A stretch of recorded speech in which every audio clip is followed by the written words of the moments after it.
오늘 우리에게 주신 하나님의 말씀 전도서 7장 8절부터 14절까지 함께 봉독합니다.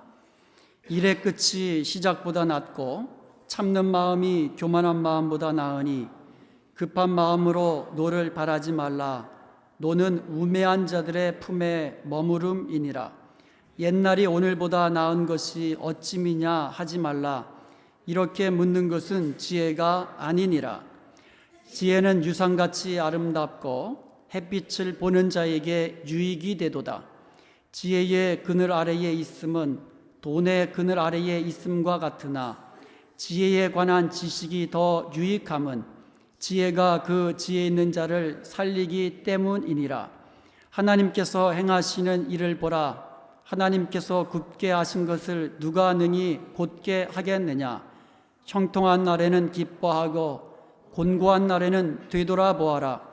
이 두 가지를 하나님이 병행하게 하사 사람이 그의 장래일을 능히 하려 알지 못하게 하셨느니라. 아멘. 오늘은 나은 것을 선택하라는 제목으로 말씀을 나누기를 원합니다. 전도서 7장 1절부터 보면 나은 것에 대해서 그 리스트가 나옵니다. 거기에 보면 좋은 이름이 좋은 기름보다 낫다고 이야기합니다. 소상집에 가는 것이 잔치집에 가는 것보다 낫다고 합니다. 슬픔이 웃음보다 낫다고 합니다. 왜냐하면 마음이 더 유익하기 때문에 그렇습니다. 지혜로운 사람의 책망을 듣는 것이 우매한 자들의 노래를 듣는 것보다 낫다고 말씀하고 있습니다. 그리고 오늘 본문에 이르러서는 계속해서 더 나은 것이 무엇인지 우리에게 말씀해 주고 있습니다. 첫째는요, 일의 끝이 일의 시작보다 낫다고 이야기합니다. 둘째로 참는 마음이 교만한 마음보다 낫다고 이야기합니다. 세 번째로 옛날이 오늘보다 더 나은 것이 어찌미냐 하지 말라고 합니다. 이 말은 과거를 희생하면서 현재를 부인하고 현재에 충실하지 못한 그런 삶을 사는 것보다는 현재에 충실하여서 미래가 더 나은 삶을 사는 것이 훨씬 더 나은 삶이라고 말씀하고 있는 겁니다. 결국 이 말씀들은요, 우리에게 한 가지 교훈을 주고 있습니다. 그것은 무엇입니까? 지혜롭게 나은 것을 선택하며 살아라, 이 말씀이에요. 매 순간에 우리가 선택의 연속인데요, 매 순간 나은 것을 선택하면서 복된 삶을 살아라, 이런 말씀인 줄로 믿습니다. 그러므로 하나님의 말씀대로 매 순간 나은 것을 선택하면서 하나님의 축복 속에 거하는 지혜로운 성도들이 다 되시기를 주님의 이름으로 축원드립니다. 첫 번째로 일의 시작보다 일의 끝이 더 낫다고 말씀하고 있습니다. 우리 속담에 시작이 반이라라는 말이 있죠.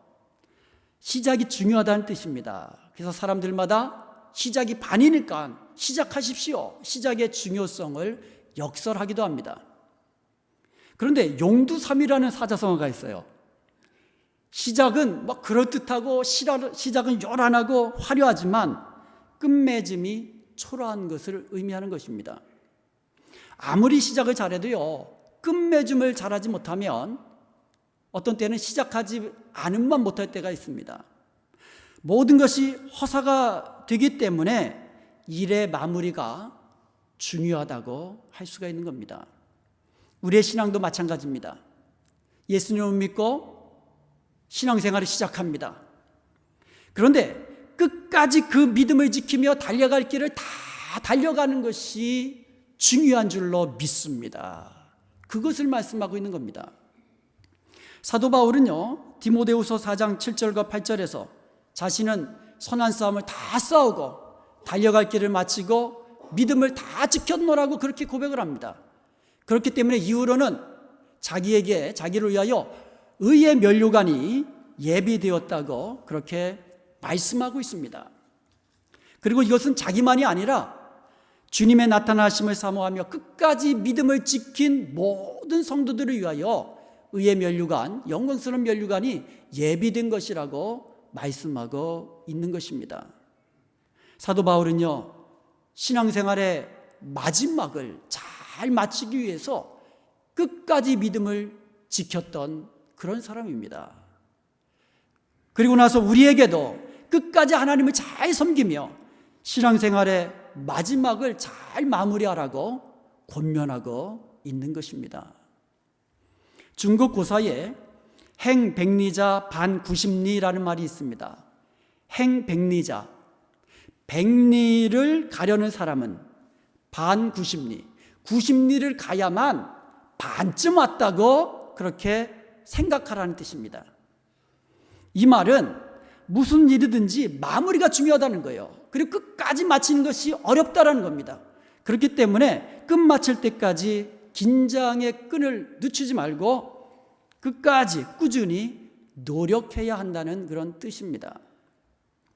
제주에 있는 목사님들이요, 저에게 이런 말을 합니다. 우리 교회는 그래도 젊은 성도들이 많다고 그래요. 한번 옆에 한번 보세요. 여러분 전부 다 젊은 성도님들입니다. 예. 다른 교회 목사님들이 저한테 그래요. 이 말은요, 오늘날 주위에 있는 교회들이요, 대부분의 성도들이 전부 다 연세 드신 분들이라는 거예요. 젊은 성도들이 찾아보기가 정말 어렵다는 거예요. 그런데 우리 교회 와보면 이렇게 젊으신 분들이 많다고 이렇게 부럽다고 그런 말씀도 하십니다. 오늘날 정말 교회마다 연세 드신 분들이 참 많습니다. 근데 연세 드신 분들이 이렇게 생각하셔야 돼요. 행백리자, 백리를 가려는 사람 어떻게 한다고요? 반구십리, 90리쯤 가야 반쯤 왔다고 생각하는 거예요. 요새 100세 인생이라고 하잖아요. 그러면 90세쯤 되면 이제 내 인생에 반쯤 왔다, 이렇게 생각하라는 것입니다. 이 말은 무슨 말이냐? 끝까지, 내 남은 인생 끝까지 믿음 생활 잘 지키며 하나님 섬기면서 마무리를 잘하는 것이 시작보다 훨씬 더 중요하다는 말씀인 줄로 믿습니다. 어제 새벽 예배 마치고 우리 안학실 권사님하고 말씀을 나누시다가, 안학실 권사님 이제 한국에 계실 때에 연세 많으신 권사님이 계신데, 그 권사님이 하루는 공원에, 사람 많이 있는 공원에 혼자 앉아 계시다는 겁니다. 그래서 권사님 여기서 뭐 하고 계세요? 그랬더니 지나가는 사람들 보면서 저 영혼들이 구원받게 해달라고 기도하고 있는 중이라고. 말씀을 나눠보면, 우리 교회 그 연세 많으신 권사님들하고 말씀을 나눠보면은요, 내가 이 나이에 뭐 할 수 있는 게 있나, 그냥 기도할 뿐이지, 이런 말씀을 종종 저에게 해주십니다. 여러분, 이 기도야말로 어떠한 종류의 섬김보다도 가장 귀하고 값진 섬김인 줄로 믿습니다. 우리 권사님들의 그 기도 덕분에 자녀들이 곧바로 올바르게 자라나고 가정이 세워지고 교회가 든든하게 세워지는 줄로 믿습니다. 그래서 어떤 섬김보다도 권사님들이 연세가 많으셔서 여기 뛰고 저기 뛰면서 몸으로 헌신은 못해도 있는 그 자리에서 기도하시는 거, 그거야말로 값진 섬김이에요. 아직 반이 남아 있습니다. 반이 남아 계세요. 그리고요, 아주 중요한 것은 뭐냐면 봉사하는 성도님들을 보면서 축복해 주시고, 잘하고 있네, 수고가 많네, 이렇게 위로하고 격려해 주는 그 말씀, 그 위로와 격려 한마디가 어떠한 종류의 섬김보다도 값진 섬김인 줄로 믿습니다. 우리 교회 성도님들 보면은요, 어려서부터 신앙생활을 해오신 분들이 많아요. 평생 예수님 믿고 신앙생활 하신 분들이 많습니다. 그런데 이렇게 생각하기가 쉬워요. 내가 이만큼 충성했으면 됐지, 이렇게 생각할 수도 있습니다. 그런데 여러분, 이제까지 수고하고 충성한 것이 뭐라고요? 반쯤 온 거예요. 이제 반쯤 온 거라고 생각하시고, 남은 반이 더 힘든 겁니다. 여러분, 마라톤 뛸 때 보면 앞에 반 뛴 거하고 뒤에 반 뛴 거 생각하면 나중에 반 뛰는 게 더 힘들어요. 그러니까 끝까지 믿음을 지키며 달려갈 길을 달려가기 위해서 여러분 지금까지 충성한 것 이상으로 더욱더 남은 생에 믿음을 지키며 충성하는 저와 여러분이 되어서 주님 다시 오실 때에 의의 면류관, 영광스러운 면류관, 그리고 잘했다 칭찬받는 저와 여러분 모두가 될 수 있기를 주님의 이름으로 축원드립니다. 둘째로 교만하고 급한 마음보다 오래 참는 마음이 낫다고 이야기합니다. 급한 마음은요 노를 쉽게 가져와요. 그러니까 급한 마음 사람, 성격 급한 사람은 화도 급하게 냅니다. 여러분 화를 내게 되면 그 다음에 따라오는 것은 다툼이에요. 다툼입니다. 잠언서 17장 1절에 보면 마른 떡 한 조금만 있으면서도 화목한 것이 제육, 온갖 기름진 고기들이 가득한 집에서 다투며 사는 것보다 낫다고 이야기하고 있어요. 잠언서 21장 9절에 보면 다투는 여인과 큰 궁정 같은 집에서 사는 것보다 운막에 살아도 화목하게 사는 것이 더 낫다고 이야기합니다. 그리고요 잠언서 13장 10절에 보면 이 교만은 다툼을 불러일으킨다고 이야기해요.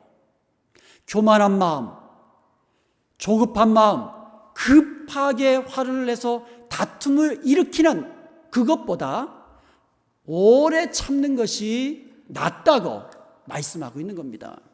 여러분 급한 마음으로 분을 내지 마시기 바랍니다. 분을 내면 다툼으로 이어지고 다투면 화목이 깨어지는 겁니다. 이것은 부부관계에서도 그대로 나타나고요. 가정에서도 마찬가지고요. 심지어 교회에서도 마찬가지입니다. 교회를 할 때에 급한 마음으로 분을 내지 마세요. 그러면 다툼이 일어나고 다툼이 일어나면 교회의 화목이 깨어지게 됩니다.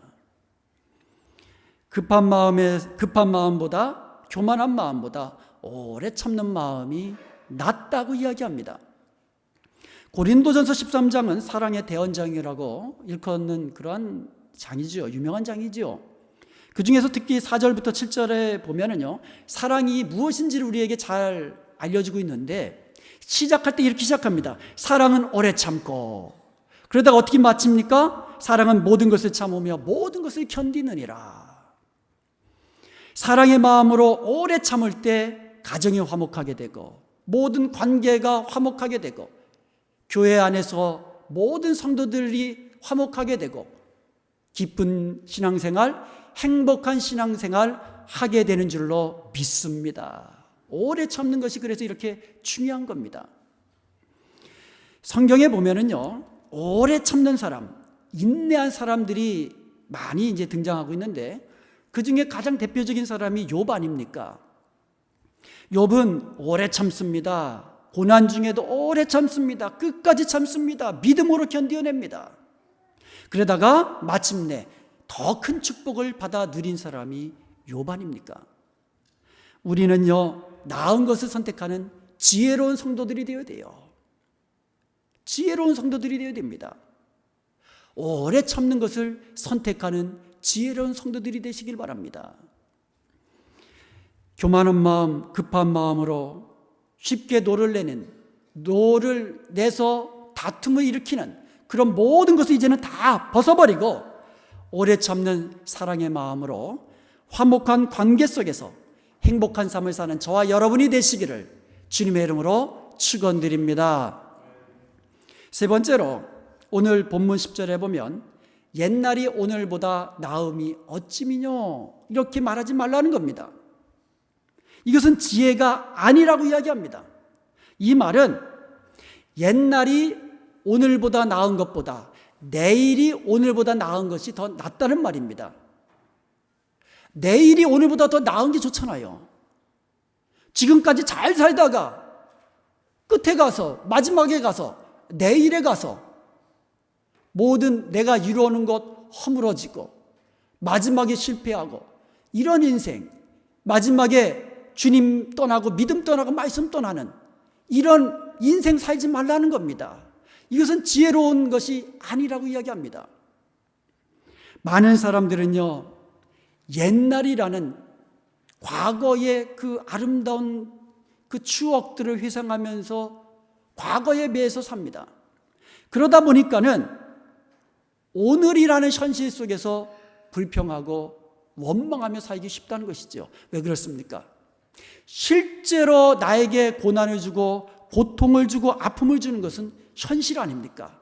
현실이라는 상황은요, 실질적으로 나에게 고난과 고통과 아픔을 주는 그런 현실의 상황입니다. 그렇기 때문에 그때의 옛날을 돌아보면서 옛날에는 좋았는데 라고 과거를 희생하면서 옛날이 더 좋았음이 어찌미뇨 이렇게 말하면서 현실을 불평하며 불만족스럽게 원망하며 살지 말라고 말씀하고 있는 겁니다. 이런 대표적인 사람들이 광야의 이스라엘 백성들입니다. 자신들이 애굽에서 노예 생활을 했습니다. 고된 노동 속에서 하루 일과를 마치던 사람들이었어요. 그런 이스라엘 백성들이 애굽에서 구원함을 받습니다. 그리고 가나안 땅, 약속의 땅 가나안 땅을 가기 위하여 광야로 들어섰습니다. 그런데 광야라는 현실이 어떤 곳입니까? 낮에는 덥습니다. 밤에는 춥습니다. 먹을 양식도 부족하고요, 마음껏 마실 물도 없습니다. 이런 상황 속에서 이제 옛날을 돌아보는 겁니다. 그러면서 뭐라고 이야기합니까? 옛날에 애굽에서 종살이 하던 때가 더 좋았다. 이러면서 현실 상황을 불만족스럽게 불평하면서 원망하면서 보내기 시작합니다. 심지어 이런 말도 합니다. 애굽에 있을 때에는 고깃가마 곁에서 마음껏 고기를 먹었는데 그때가 좋았다. 이렇게 이야기합니다. 과거 옛날에 고깃가마 속에 곁에서 무슨 고기를 실컷 뜯어 먹습니까? 노예로 살았습니다. 종살이 했습니다. 그런데 여러분 옛날을 생각하면 항상 좋은 것, 아름다웠던 추억들, 그런 것이 남아있잖아요. 여러분 옛날 뛰놀던 고향 땅, 얼마나 좋습니까? 시냇물 흐르고요, 시냇물에서 물장구 치면서 고기 잡던 그런 이 옛날 추억들이 있잖아요. 근데 실제로 가보니까는요, 너무너무 초라하더라고요. 이런 곳에서, 이런 물에서 내가 뛰놀았단 말이냐. 그런데 옛날 추억을 생각하면 너무너무 아름다운 거예요. 옛날엔 좋았는데. 이러면서 오늘 우리가 당하는 이러한 현실을 불만족스럽게 말하고 불평하고 원망할 때가 많다라는 겁니다. 옛날 우리 교회는 이랬는데, 그때는 정말 좋았는데. 이렇게 말하는 것은 지혜가 아니다라고 이야기하는 겁니다. 그렇다면 이런 사람들의 결국이 어떻게 되었습니까? 광야에서 옛날만 생각하면서 현실을 불평하고 불만족스럽게 생각하고 그렇게 원망했던 이스라엘 백성들, 약속의 땅 가나안 땅 들어가지 못하고 다 광야에서 죽음을 맞이하게 되지 않았습니까? 사랑하는 여러분, 우리는요 과거에 매여서 살아가는 인생이 되어서는 안 되는 것입니다. 항상 오늘이 중요하다는 것을 기억하고 오늘에 충실한 사람이 되어야만 합니다.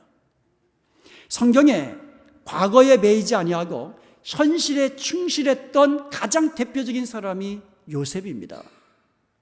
요셉은요 형들의 배신으로 노예로 팔려갑니다. 억울한 누명을 쓰고 감옥에 갇히게 됩니다. 얼마나 원통합니까? 생각만 해도 치가 떨리는 그런 상황 아닙니까? 그런데 요셉은 그런 상황 속에서 옛날에 아버지 품에서 비단 옷 입고 채색 옷 입고 왕자처럼 살 때가 너무너무 좋았는데, 이러면서 자신의 현실을 한탄하면서 그렇게 보내지 않았습니다. 요셉은 주어진 상황 속에서 최선을 다해 살았고 성실하게 살았습니다. 그래서 요셉은요, 보디발 장군의 집에서도 가정 총무까지 오르게 되었고, 감옥에서도 간수장의 신임을 얻어서 간수장이 해야 할 일들, 사무들을 보는 그런 일들을 맡아서 하기까지 했습니다. 이러한 요셉의 삶, 마지막이 무엇입니까? 국무총리가 되어서 가족들과 애굽의 백성들과 애굽 주위에 있는 수많은 나라의 백성들까지도 대기근에서 그들의 생명을 구원하는 놀라운 인물이 된 줄로 믿습니다. 이와 같은 요셉의 삶을 창세기 39장 23절에 이렇게 요약해 놓았습니다. 여호와께서 요셉과 함께 하심이라. 여호와께서 그를 범사에 형통케 하셨더라. 이렇게 말씀하고 있습니다. 요셉이 만약에 옛날에 아버지 품 안에서 왕자처럼 살 때가 좋았는데 하면서 현실 속에서 불평하고 원망하며 삶을 자포자기하며 될 대로 되라 절망했더라면 그의 삶은 참으로 저주받은 인생으로 끝났을 것입니다. 그런데 현실이라는 상황 속에서 아무리 험난한 상황 속에서도 과거에 얽매인 것이 아니라 현재에 주어진 상황에서 최선을 다해서 성실하게 믿음을 지키며 살았기에 하나님은 그와 함께 하시며 형통한 자로서 이렇게 우리 앞에 모범이 되는 위대한 인물이, 신앙의 인물이 된 줄로 믿습니다. 옛날이 지금보다 나은 삶보다 나중에 지금보다 나은 삶이 복된 것입니다. 우리의 미래가 좋아야 되잖아요. 우리의 미래가 지금보다 더 나은 삶이 되기 위해서는 현실에 충실해야 될 줄로 믿습니다. 현실 상황 속에서 충실하며 믿음을 지키며 살 때에 우리의 미래는 지금보다도 옛날보다도 더 나은 삶으로, 하나님께 인정받는 삶으로, 하나님께 칭찬받는 삶으로, 하나님이 주신 상급받는 삶으로 주님 앞에 서게 될 줄로 믿습니다. 그러면 어떻게 하면 현재의 충실한 삶을 살 수 있을까요? 오늘 본문 13절에 보면 하나님께서 행하시는 일을 보라고 말씀하고 있습니다. 그러면서 14절에 보면 우리 인생에 형통한 날과 공고한 날을 병행하게 하신 하나님의 행하시는 일을 보라는 겁니다. 하나님께서 여러분 앞에 형통한 날도 놓아주시고 곤고한 날도 놓아주셔서 이 둘을 병행하게 하셨다라는 겁니다. 이게 하나님이 하시는 일인데 이 하나님이 하시는 일을 보라고 말씀하고 있는 거예요. 한 해를 한번 돌아보세요.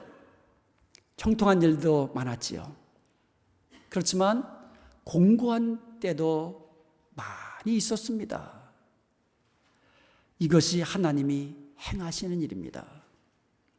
아랍 격언 중에 언제나 햇빛만 비추면 사막이 된다, 이런 말이 있어요.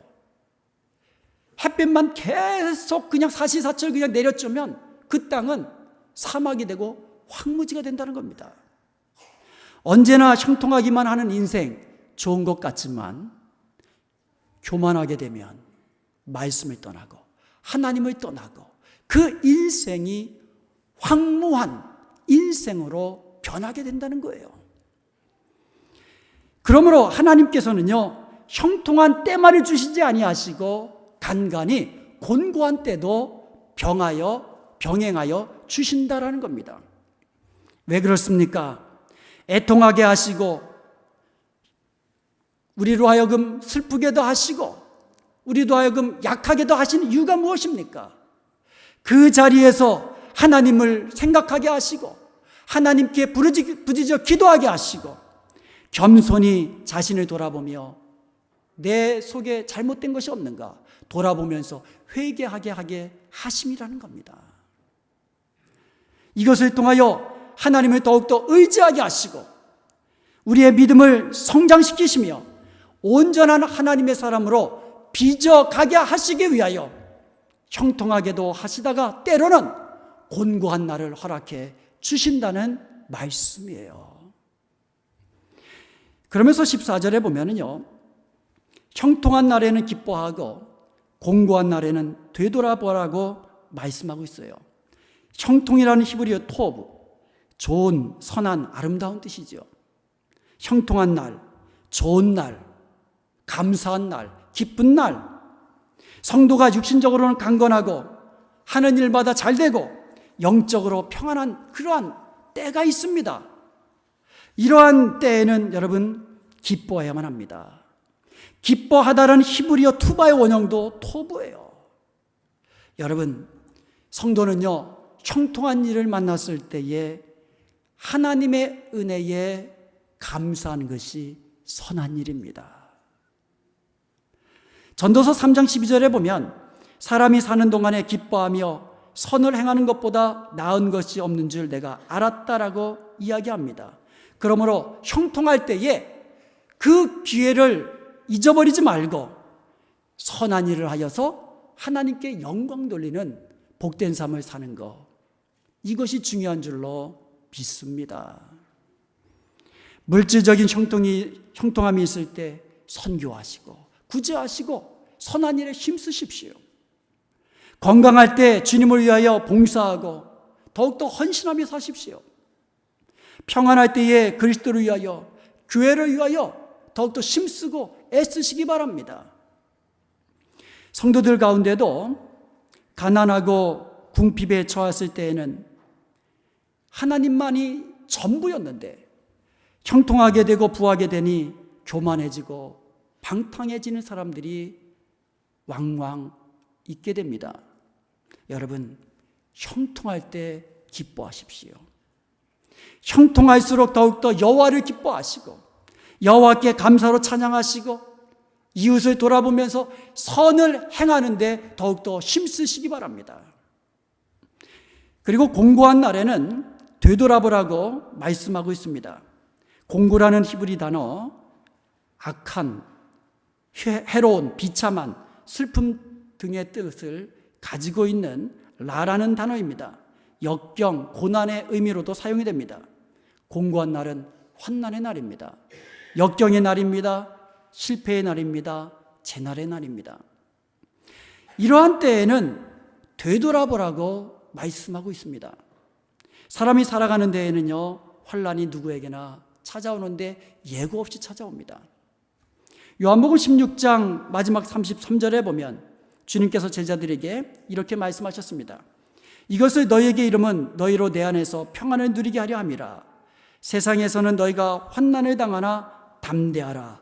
내가 세상을 이기었노라 말씀하고 있습니다. 예수 믿는 사람들도 환난을 당합니다. 예수님을 잘 믿는 사람들도 세상에서 환난을 당하게 되어 있습니다. 예수 믿는 사람도 병이 나면 입원하게 됩니다. 예수 믿는 사람도 사업에 실패해서 고생할 때도 있습니다. 예수님 믿는 사람도 사랑하는 식구를 갑자기 잃게 되어서 슬퍼할 때도 있다는 말씀이에요. 그러나 예수 믿는 성도들은 환난을 당하지만 담대하라고 말씀하고 있는 겁니다. 주님 안에서 평안을 누리라고 말씀하고 있습니다. 곤난한 일 당했을 때, 어려운 일 당했을 때, 환난을 당했을 때에 불평하고 원망하는 일이 없어야만 합니다. 낙심하거나 자포자기하거나 절망해서도 안 됩니다. 곤고한 날에는 되돌아보아야만 합니다. 되돌아보라는 말은 관찰하다, 숙고하다, 생각하다라는 의미예요.